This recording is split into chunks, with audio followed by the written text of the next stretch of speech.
This is how we remove a bolt that doesn't want to come out. First you get your ground, you get your welder. Got way too much wire on it, damn it.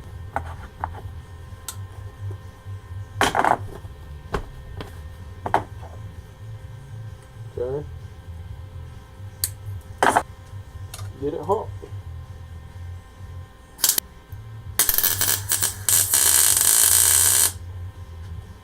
That's it.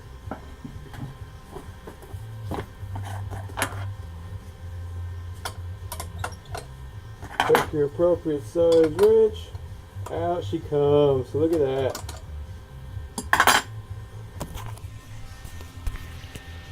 Now we can't touch that because it's hot as fuck. But that is how you remove a stuck bolt. Provided you got a welder. Just welded a nut onto the bolt, and the heat of the weld actually helps the threads ease up, so it'll come on out of there, and then obviously you weld the nut on top so you got something to grab onto. Anyway, once you did that, it just pulls right out of there.